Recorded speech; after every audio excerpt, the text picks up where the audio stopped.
Morgan and me.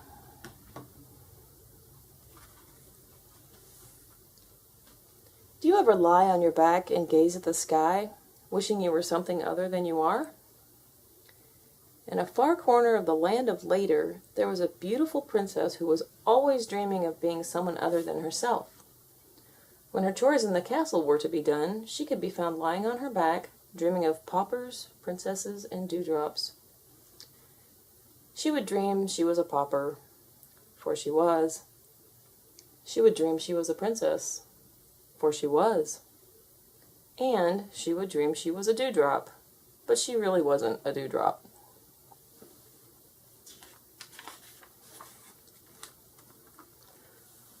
One day, as she was watching the clouds puff and billow across the sky, her father shouted at her from the castle, "I've told you before to clean your room. Now I find you've done nothing all day but dream." "I'll be there in a minute," she shouted, but instead of minding her father, she decided to take a walk in the woods. "I don't need to clean up my room right now," she thought as she walked along the path. "I'll do it, but just a little later."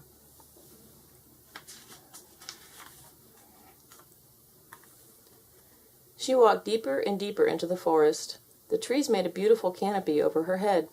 The moss at her feet felt like a velvet carpet. "I should go back before I get lost."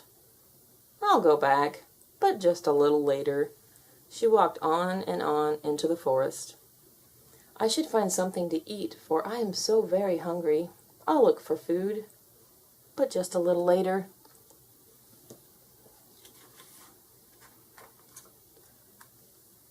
The forest became darker, and the path became twisted and gnarled.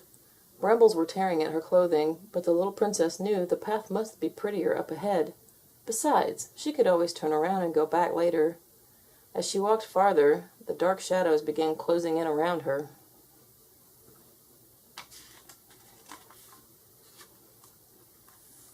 After what had seemed hours and hours of walking, she saw a glimmer of sunlight streaking through the branches. "That must be a meadow," she said. With that, she hurried through the stickers and darkness into the sunlight ahead.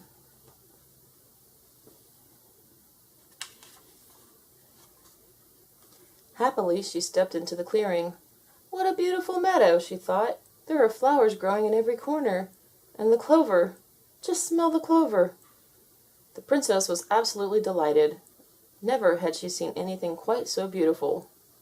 She was still hungry, and she knew that she had to get home, but she could always do that, just a little later.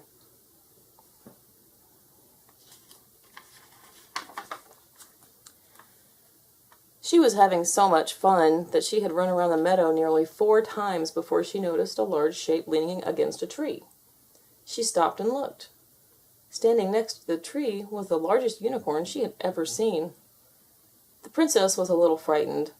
She had always loved horses, zebras, giraffes, and a unicorn was much like a horse. Boldly, she walked right up to him and asked, "Why are you standing there, Mr. Unicorn?" Then she noticed that the unicorn's beautiful pearl horn was caught in the branch of the tree. "My name is Morgan," he said, "and if you have a moment, I will tell you my tale."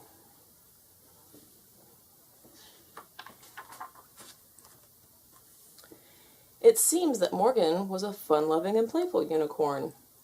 Day after day, he would play tag with the bumblebees in the meadow. One day, as he was frisking about trying to catch a bumblebee, one landed right on his horn. Morgan was shocked at having the bumblebee so close, and he looked up to see what it was doing. Now, we all know that if we don't watch where we're going, we'll run into something. Sure enough, Morgan ran right into the tree and stuck his horn into the branch.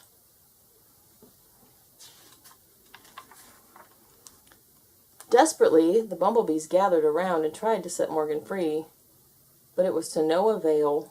Morgan was left all alone in the shadow of the tree, helplessly stuck.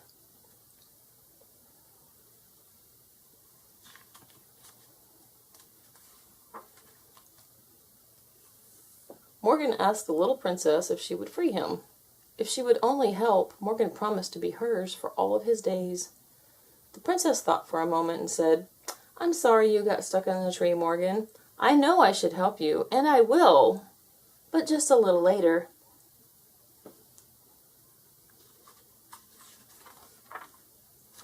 Thoughtlessly, the little princess played at her leisure, and when she became bored, she decided that she would help Morgan.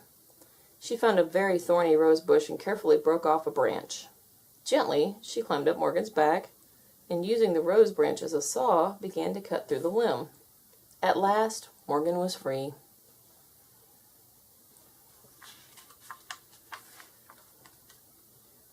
Morgan was very grateful. Even though the little princess had taken her time, Morgan followed her obediently through the clover. The little princess was having so much fun that she didn't see the lily pond in the middle of the meadow. Slipping on the bank, she fell headlong into the water. Coughing and sputtering, she crawled onto a lily pad and called for Morgan to help her. Morgan tossed his mane, smiled a wise smile, and said, "I'm sorry you fell into the pond, Princess. I know I should help you, and I will, but just a little later." "But I'll catch cold sitting on this lily pad," said the princess. "Won't you please help me now?"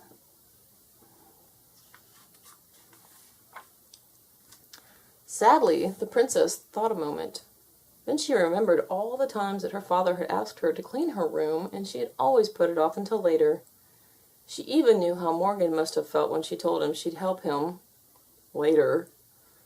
With a tear in her eye and a lump in her throat, she said, "Morgan, I'm sorry for always living in the land of later. Please help me. I promise to always do what should be done now instead of just a little later." Morgan nodded his head and slowly lowered his great horns so the princess could climb from the water. Then and forever after, Morgan and the little princess were the closest of close friends. Now, when the princess and Morgan have finished all their chores, they lie upon the grass and dream of being something other than what they are. They dream of paupers, princesses, and dewdrops, and sometimes, just so he doesn't scare anybody, Morgan doesn't wear his horn. The end.